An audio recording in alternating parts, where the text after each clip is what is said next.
88.5 WQOX. It is Brother John, your brother from another mother like no other. And, ladies and gentlemen, today is a special day. I'm going to tell you why. I want y'all to understand this. About, 2014, the year was 2014. Dorsey Hobson was the superintendent. And I believe Kevin Woods, board member Kevin Woods, was the board chair at that time.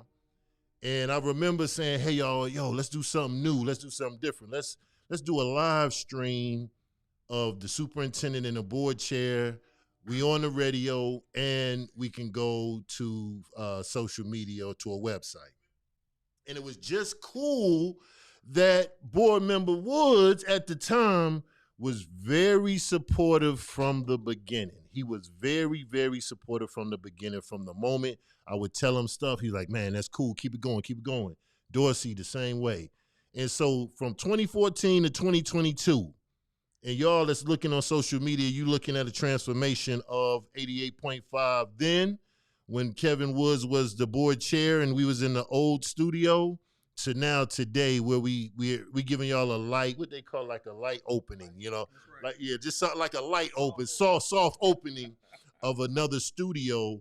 That one thing that I learned from Mr. Woods also is to, like, we can repurpose some things, right? So instead of always having your hand out, use what you got, use it to your ability, and then maybe somebody might say, "Okay, John, what y'all need," right?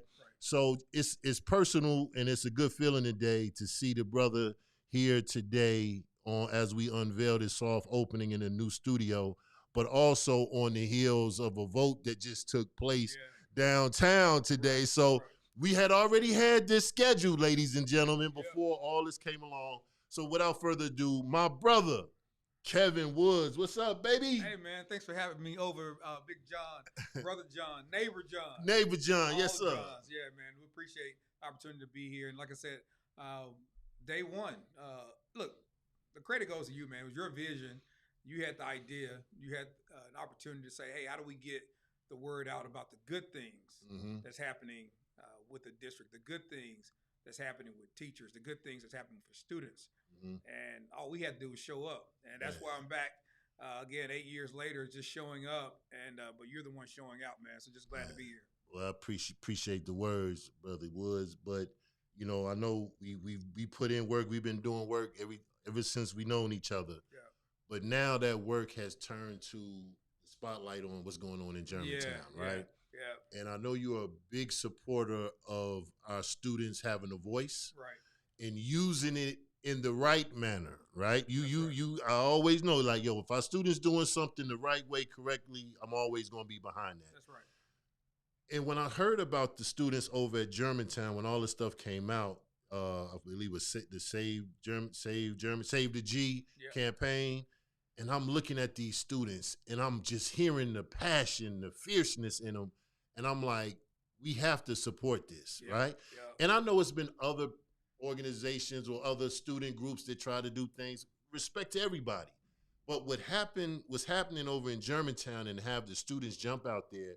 And before we interviewed him, Mr. Woods, the other day, one of them said, "Man, it feel like all this was for nothing." I said, "Oh, no, no. They all are meeting because of you all." So how does it feel, man? Because Germantown is in your district, Germantown High School, middle and elementary is part of your district. How did it feel, man, when you first heard of the students? We'll talk about the voting stuff later, but to see those students come out and speak the way they did. Yeah, I think it just speaks to what's possible when you give a kid, give them the opportunity to raise to a challenge, right?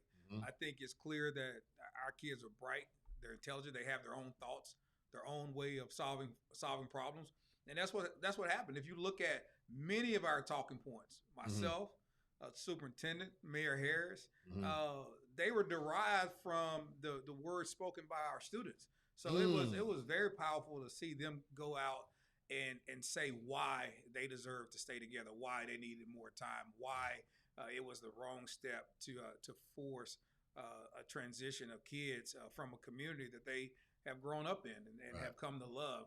And I think that's why you saw adults pause, listen, be reminded of why we do this work, be reminded of who it impacts, and that's why I think you saw a vote today by the county commission, and then kudos to those county commissioners because shout out to those commissioners because you're talking about raising dollars to support education while everyone want to see support for public education.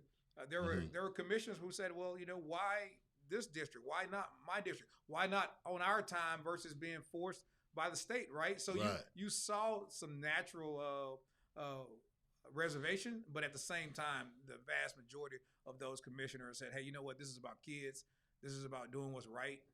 And so again, they got it done today. So kudos to them. Yeah. Now when all this was taking place, say 2-3 months ago, and when you remember when it all came out about what was the plan, like, did you get a lot of phone calls, text messages, email? Like, how did you handle that? Because you're a parent too. Right. You know what it's like. Yeah. How was that handling all of that? Well, I think early on you didn't hear as many calls. The normal calls are, well, here we go again. Here they go trying to, take our schools. Here they go again, making noise. But we know we'll end up keeping our schools. I think it wasn't until the law passed where parents were like, the news coverage, the media said, oh, well, we're about to lose our schools. I think it was a legitimate concerns from family, the state law had passed. Yes. Now action was going to be taken, a timeline and when decisions had to be made. If we didn't make a decision or a vote didn't take place or an agreement didn't take place or some MOU in place between now and the end of the year, other actions would be triggered. And so families were rightfully concerned. But again, students were clear. From the jump. You're not kicking me out of my high school this year. I'm the ninth grade kid. Like said, hey, I started here. I plan to finish here. And he meant that. He meant it. He meant that. He meant it. And so I think it'd be really cool to continue to track their stories. Yes, to see what come of those young people, man. Because there are other fights that those students can help tackle in Memphis, man. We got many challenges, but with kids like that, it keep you hopeful for sure. And one of them did say, we hope that our message resonates with other students to have them stand up for some things in their school, in their neighborhood. Yeah. And when I heard that, I'm like, y'all need to come to some of these other meetings, Yeah. But that's a good look, and kudos to you for handling all of that, man, because I know you had questions from the media, parents, everybody, what's going to happen. And that's what leads to the next question. So today, we at the county commission, and at first I believe they were talking about it, right? They had the special committee meeting about it. And then people were like, well, we don't know, because that committee meeting went kind of left for a moment. And so when they said we're going to come back and talk about it later, talk about what took place today, Kevin, for the people that may not understand everything, break it down in layman's terms of what took place today. Yeah, absolutely. So for those who don't know, the county commission is our primary funding body. And so, you'll see votes happening at a school board meeting. You'll come and speak at a school board meeting about what you need in your district, what you need at a particular school. Right. But at the end of the day, your funding body is primarily the county commission, right? You have great organization, nonprofit organization, foundation like School Seed who are out advocating for our communities, raising money for a host of important matters like they've done, particularly in the work that they're doing in Whitehaven. Big kudos. Shout out to School Seed. Absolutely. And so you got organizations like that doing great work. It's still going to take all of us, right? Lifting, doing the heavy lifting. So the county commission is where we go to when we're talking about a $78 million ask, right? So when we started this conversation, we knew that no one organization was going to raise that kind of capital. Right. So we started talking about a capital stack. And what that basically meant is that you have private interest in the land that the high school is under. You have Germantown, who at least publicly have indicated they have community interest where the elementary middle school sits. But we're very fortunate that you had a mayor and Mayor Harris. You had a chairman Chairman Lowry that said, hey, what if we came together and came up with a plan that benefited everyone? And I think, look, we don't talk about it enough, but we're very fortunate to have two past board chairs on that county commission. Yeah, we got to. Yeah, that All we right, have to make all sure right, we all right. that needs to be known. Let's be clear. That Commissioner Avent, Commissioner Miska Clay Bibbs, both voices were heard loud and clear. Again, including others, but they were very clear that It's close to them. It's close to their heart. It's personal. Right, Right. right, It's personal. right. And so they were very strong and very vocal about what this meant, not just for the kids impacted by the 3G schools, but all kids. And for those who made legitimate argument about, well, why not my district? Why not right now in my community? It was Commissioner Bibbs who said this is just a start. We should see this as a catalyst to say, how do we have first-class facilities in all of our commissioners' districts? And that's big. And my argument would be, even though you say my community, my district, if we are for the children, it was good in Cordova, it's good in South Memphis, or what's good in Fraser, what's good in all parts of the city. But if it's a win for one, it's a win for all. Absolutely. And my thing to everything also is, I remember when they were talking about the high school in Collierville.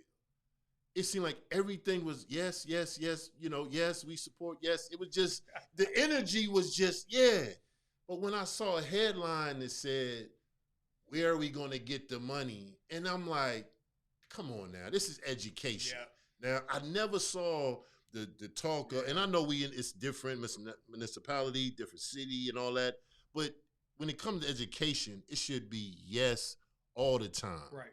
Because a new high school, look what it's going to do for Cordova. Yeah, I couldn't agree more. When I saw that title, where's the money coming from? I said, look, we don't ask that question when we're doing other big projects. Come on now, we don't ask that question yes. When we're finding revenue for other things that may not be as important to our children, right? So when you're talking about how do you improve the outcomes for kids, the answer is simple: we'll find it. We will find it. And I think that's what the mayor and the county commission said today, is that we trust the process and that we're confident that that we'll find the resources. So now, what's next, Mr. Woods? We got to go? We got to go to the state, or we got to go to Germantown, and then the school board? So basically, it's a 3-party resolution. I think the city of Germantown voted Monday on their portion. So now on Wednesday, you had the commission, county commission, that ratified the resolution, and so tomorrow night the school board will ratify the resolution. Special call meeting. Have a special call meeting tomorrow. 3 p.m. ladies and gentlemen. Ladies and gentlemen, for that. For those who want to come out in support or to express concerns, feel free to do so, because as I stated to Superintendent Williams, this is not a parade for us. This is not confetti drop. Oh yeah, for sure. It's a celebration of our kids. It's a celebration that we know they're going to have first-class facilities regardless of what communities they're living in. That we won't have displaced high school students. But it's never a great feeling when we're having to be reactive to decisions that were made by the state, right? Exactly. And so, but at the same time, it's a celebration to know that we've elected a funding body that's backing children. That's right. It's a celebration that that there are a group of men and women that's rooting for kids and that's hopeful that they can have a bright future. And so I'm confident that that there's going to be a long and positive partnership with the school district and the county commission. Right. Now, ladies and gentlemen, if you just joining us, I'm sitting here talking with board member Kevin Woods, who represents the district where Germantown High School, elementary, middle, and others are in. And I just want to take a moment just to say, I've seen this man make tough decisions. I've seen the board meetings where he paused before he gave his answer and his vote, because he's thinking not for himself, he's thinking for the community that's affected, the teachers that are impacted, the students and families that are impacted. So I know, and I've been there, ladies and gentlemen, I've seen this brother make difficult decisions. Everybody may not like the decision, but that decision may have ended up being something that benefited our students and teachers and families down the line.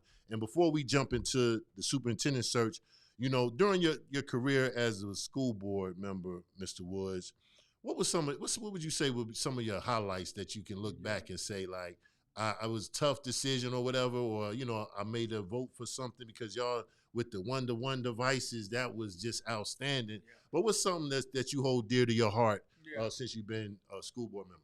Obviously, we have to give a celebration for that.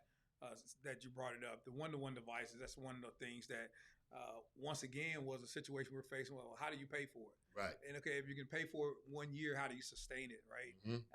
But yet you knew how important it was if we were going to have virtual education, how important it was for you to support that and then work with the administration to find the necessary resources. I think you couple that with our commitment to universal pre-K, our commitment that if we could get kids learning at an early age, that our outcomes would be much greater for their success. And so it was definitely, when I first ran for the school board, it was on the opportunity of expanding pre-K. So I think not in my wildest dream that I thought we would be able to bring funding bodies, again, city, county, state as well, to help support anyone who wanted to have access to universal pre-K, they could do so. So I think that's one of my personal biggest accomplishments. And then just I think from a fiscal standpoint, I mean, when I first ran for school board, I think at the time we had about a $60 million deficit. We were making tough decisions around outsourced services, around who would be transporting kids back and forth to school, who will be cleaning those schools, compensation for teachers. All those type of things are very tough and challenging decisions. And I think going full circle, we see ourselves stronger than we've been in a long time financially. Right. With the surplus that allows us to be able to say that we can sustain one-to-one devices, that we can support more partners around early education, and hopefully come to an agreement around an MOU that's supporting teacher unions that says that we're committed to a long-term compensation plan that has the teacher support. That in itself are the type of wins that you want when you're a fiscally sound district. You've been talking about compensation and you making sure these teachers are taken care of since long as I remember. You always would bring it up like, don't forget our teachers now. And you would always remind them. We said we was going to do this 2 years ago, 3 years ago. It's here now. Absolutely. And you was always bold with that. Absolutely. And again, when I think about education, and again, I love the work of our teachers. I think they're the cornerstone of our community. But I really, when I say it, I'm thinking about all of our employees. I'm gonna be clear, yes, sir. Because there are teaching happening in every corner of every that we may not see all the time. We don't see it, right? There's a department somewhere where someone is working with an intern and they're pouring into that kid. There's a department, heck, the radio station where young people get to dream big. Think about jobs that they haven't thought about before. Right. And you all are pouring into those. So when we can find resources to support our employees, we should all be trying to get behind that. Good. And I think the last thing I'll say on that, I think when you see us make tough and challenging decisions, it should be about, does it allow us to grow revenue in order to pour back into students and employees? Beautiful. And so that's how we should be making every decision. And I'm glad you said something about decision, because I want to go ahead and go into talking about Soup Williams. Yeah. Now, I'm gonna be real with you. I'm gonna be honest. I'm gonna just say it because we good friends. You know how when you first see somebody get in position, you're like, okay, let's see. Yeah. Right? Yeah. But for me with Tony, it seems like she jumped in and got busy immediately. Yeah. Right? So then I'm listening to the pulse of the community. Yo, John, it seemed like she's handling some situations head on, or for her position to be where she is right now, she's not just in chill mode as a placeholder. Right. So when I started hearing the community say that they like what they seeing from different corners of the city, and I'm watching with my own eyes how she's working with, the business community, the faith-based community, working with, different organizations that say they want to help children, right? But to do that and have the knowledge of, I know where all the money is at. You know what I'm saying? It's like she came in and got busy, because I'm thinking she know what we can and can't do, but she has a bold spirit about her that I like. How has it been for you, in part, and I know you speaking for yourself and not the board, but to watch Tony get into that position and move the way she's moving? Yeah, obviously Tony was a smart choice by the board. Let's start with that. Okay.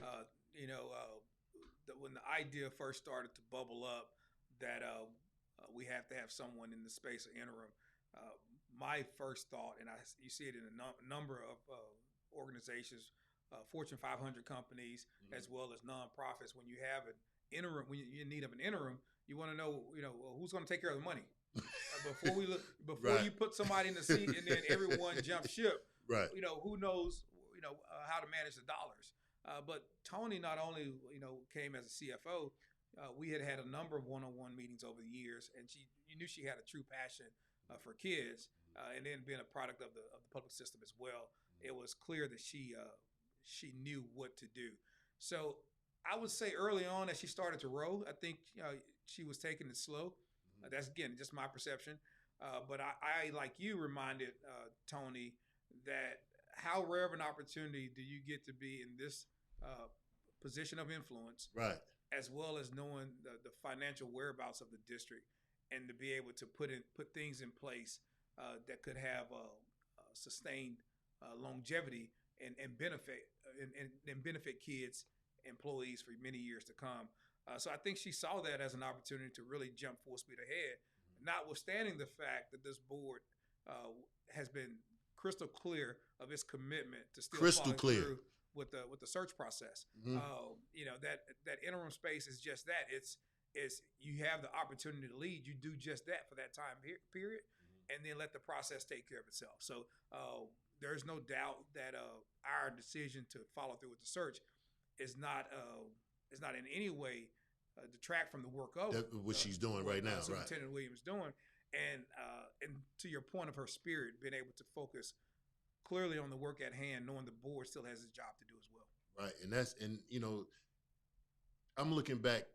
You were here when we had the two superintendents being put in position, and it's the third time around, and it seems like the board is really, bent on we're gonna do this the way we supposed to do it. And now y'all got community buying. Y'all got other organizations having, different meetings to give that community input. Yeah. Why is it so important to you? You think this time that that community buy-in is very, very important? Because I know we have some community meetings. We had one the other night at Snowden. I think we got one coming up at Southwind. Yeah, tomorrow night. Mm-hmm. But it seemed like, when we doing this, I want the community to understand. In years past, maybe we didn't do it fully, right? Mm-hmm. But now it seemed like y'all are very focused on we going to do this thing the whole way through, right. And what happened in the end happens in the end. Absolutely. But how is it with that community input, man? Because I want people to understand that you all are listening, and you have the opportunity to say something if need be. Yeah. Well, look, if you go back over the last decade plus, I think Dr. Cash was the last superintendent in which we actually went through a search process, hired a firm, interviewed the top candidates. Right. The board ultimately made a decision and ratified the support for Dr. Cash. I think a transformational leader that really, the work I saw him do, particularly around, I think we called it at the time, cradle to career. I think was the cradle to career. Framing of that language about really talking about the whole continuum of education. And then obviously we had the merger, demerger. We had leadership changes there. But while the board did not complete a formal national search process, I'm not sure the difference would have been any different as far as what the community thought about local talent already embedded, working in the district. Of our last few superintendents, they had broad support. Mm-hmm. I think you'd have to then codify that support with the validation of the community. Got to. I think the community elected us to hire the superintendent, but not without their formal input. Mm-hmm. And I'm committed to making sure that we see that process through. We have a board chair in Bishop Green, who has committed to seeing that process. Shout out board chairwoman Green. Yes. And so we know that that process will be carried forward with lots of input. And I think the best candidate that understands the district right here in Memphis and Shelby County, I think would be a great job for anyone to have. Right, and it seemed like it's going to be at a pivotal moment, right? We got, I remember Destination 2025, and we got all these different programs and initiatives that I know you've seen plenty come through your desk. But with the advent of the budget being more than it was when you first came in, and like you said, someone that knows and have a knowledge of that, it seemed like a person who will be be the superintendent, they will have resources. Yeah. They will have a strong board. Yeah. You know what I'm saying? It's like it seems like it's the right storm to have the right person come in and lead. But I'm not making any picks or predictions. But it just seemed like I hope, when y'all come to that, man, we're gonna keep y'all prayed up because that's gonna be some serious work. Well, look, Bishop Green has made it very clear. Anyone serving on that advisory council for the search, if we're out talking about who our pick is, we won't be on that committee much longer. So, I know that I know she's going to make sure that process stays tight and go in a way that that has the public trust, that it's a transparent process that ultimately elevates the candidate that that the community wants. And not anyone putting their hand on the scale. So we're committed to that. Look, you're absolutely right about how fortunate the next person will get this job from a financial standpoint. I think when COVID first hit, and again, I was looking to transition off the board. It was input that I got from a number of stakeholders that, hey, we're about to be in financial crisis. We don't know what tax revenue is going to look like. We don't know what student enrollment is going to look like. We don't know what our financial well-being will look like. But I think we saw a number of bodies step up to fund education the right way. Both of the last two federal administrations to support education. We can always use more resources, but we know that we're better off than we thought we would have been. Right. Ladies and gentlemen, I'm not saying that we got it made in the shade. We got a Black American Express card, and we got different organizations with a blank checkbook. It's not like that. But just I was being funny with Brother Woods because he remember how it used to be to how it is now. And I think we won some awards of how we handled the ESSA funding or the ESSA funds, how we were utilizing them correctly. So, we are a nice pick for, the right superintendent. Yeah. But before we get out of here, Brother Woods, what would you like to see as Memphis Shelby County Schools, grows and, we go further? What would you personally like to see in a district? Like, I know people want to say, hey, level five, that's one thing. But I know you're very passionate about our teachers being taken care of and our students in a clean environment, a nice buildings and stuff like that. But before we go, what would you like to see? Like, what would make your heart smile in this upcoming these next couple of years? Yeah, well, first of all, I had a chance to peek under the hood for the survey for the superintendent search. I think it's mscssupersearch.com. Okay. I think it's going to launch tomorrow, tomorrow morning, or at least right prior to the committee meeting tomorrow, right? Okay. And so it's going to give community members a chance to give input. So again, I think it's mscssupersearch.com, or they can go to SCSK12.org to our website to see that as well. Let's go to that. Let's go to that one first, and we'll confirm. I want to make sure. But put it on your site. But SCSK12.org. Go there first, and then see it's because it's going to be blasted. Yeah. I said it slow to make sure I got it right. But I'm pretty confident that I nailed it. Gotcha. But it gave me a chance to reflect and think about what you want in the next leader. It talked about things such as experience and commitment to leadership, commitment to student and teachers. But I think I think the districts is at a pivotal moment in time. I think you've never had more support for in support of leadership from teachers, from communities, and now from funding bodies, right?